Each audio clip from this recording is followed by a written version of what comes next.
Let's talk about health. Um, Primarily hypertension.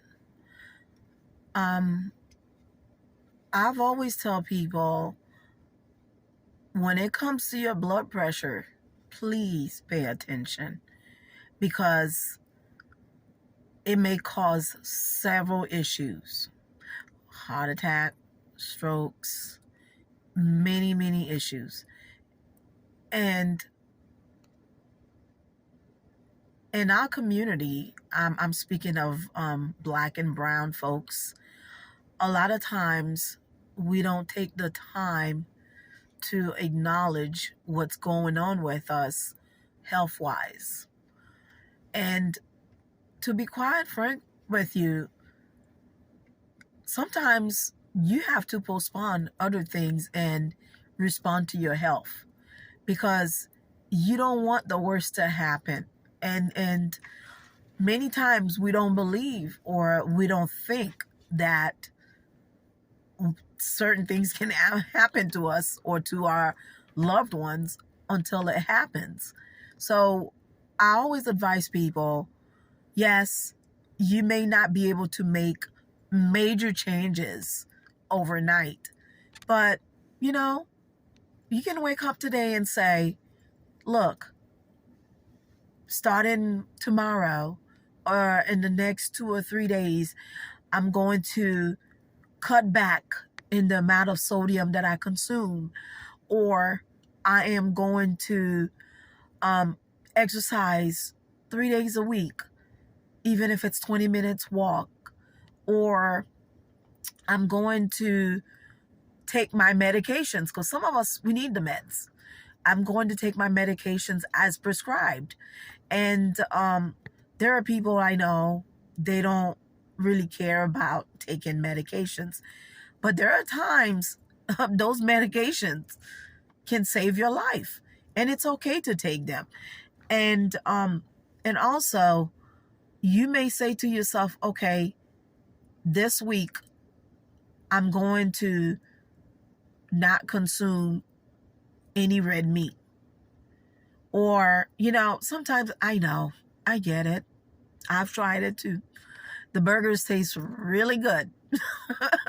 No lie. So the fries and the sweet drinks, all those things taste so good. If you do it sparingly, that's fine.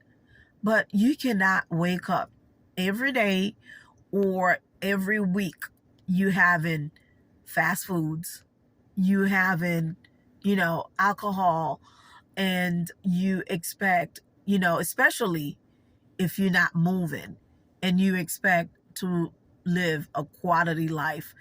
And I really implore, us, to look out of our health. Trust me, it's a constant war.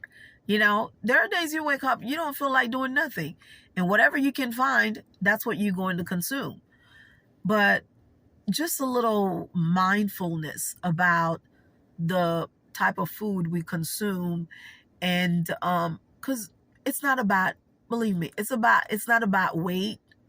It's not about, you looking fine, you looking, very good so other people can see you. Because health is deeper than that. Yeah, it's deeper than that. It's you rescuing yourself so you don't have to go spend several days at the hospital where you can be and then end up catching more diseases, or where you can end up being in the worst shape that you may end up getting in. So health is mindfulness about how you want to live your life, the quality of the life you want to have. And we all fighting to try to stay healthy. Is it easy? No. But you know what? A little change here and there. Okay, this week, no sodium. This week, I'm going to consume less, meat for whatever reason. And of course, those of us, some of us don't have primary care physician. You need to have a primary care physician. because you need an order to go get your labs done. You need to know, you know, what's going on internally. Yes, your skin may look good and you may even be, a very nice size, but internally, you don't know what's going on. You need your blood count. You need all kind of, diagnostics. So don't just sit here and say, oh, I look fine. I don't think anything wrong because I don't feel anything. Some of those illnesses are not felt. And until you go get an actual diagnostic or labs or anything like that, you will not know. And this is how, a lot of times we see people falling and we're like, oh my God, I didn't know so and so was sick. I didn't know they had this thing. But how would they know if you don't step foot at the doctors? So those of us who have family members who, don't really care to go to the doctors and don't really care to, you know, um, go and get their testing done once the doctor give them the prescriptions to go do so.